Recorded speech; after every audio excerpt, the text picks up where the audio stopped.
Friday the 10th of June. With less than 2 weeks until the EU referendum, the UK and a changing Europe hosts this one-day flagship conference, including a range of keynote speakers, presenting their cases for remaining or leaving the EU and then being quizzed by the audience in a Q&A. Let's unite with our European allies to solve the problems we face together.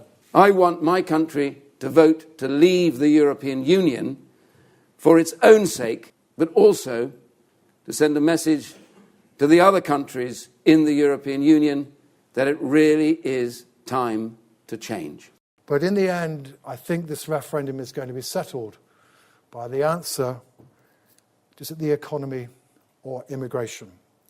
Breaking up the day was a series of parallel panel sessions from experts addressing the major issues of the campaign, providing insight into the debate and the implications of different outcomes. We are still part of the European landmass, effectively. When 2 world wars happened in the last century, we were part of these wars from day one. Isn't that mad? Isn't that mad to actually increase the likelihood of people climbing into lorries? Increase the incentive for them to try to cross the channel? The EU has not been a constraint on the major decisions that we've taken on foreign policy and national security.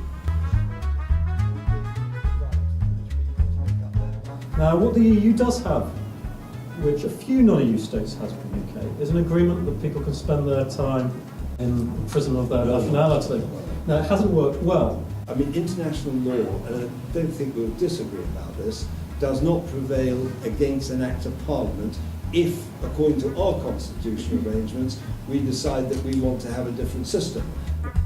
So the world's moved on, Europe hasn't. Most economists thought that if inflation was under control, then you've got lots of economic growth. Well, there's no inflation and there's not much economic growth. It's a pretty slow recovery.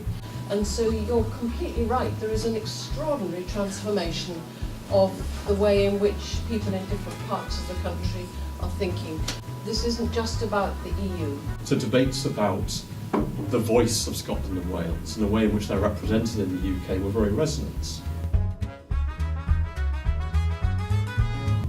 The European Union has been unable to make decisions on this particular issue, and therefore it's undergone a partial devolution of responsibility to the member states. The fact that only about 6% of those smaller votes are only got about 6% of our quota is a result, again, of British government decisions, not as a result of the EU quotas. I personally doubt that if we left the European Union, anything would change.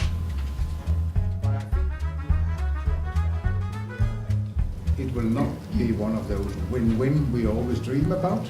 It will be lose-lose. And then if you take out what's spent in the UK by the EU, i.e. our taxpayers' money being spent here, if you add it up over the last 5 years, it's more than the austerity that the country has faced in the last 5 years.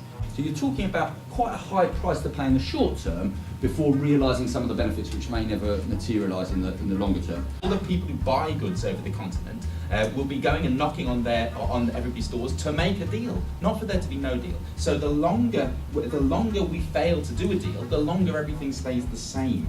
People from the European Union have much higher employment rates than British born workers do. They are better educated than British born workers are. They pay more in taxes and take out less in public services because they're younger. And what that means is they make a contribution towards reducing the budget deficit.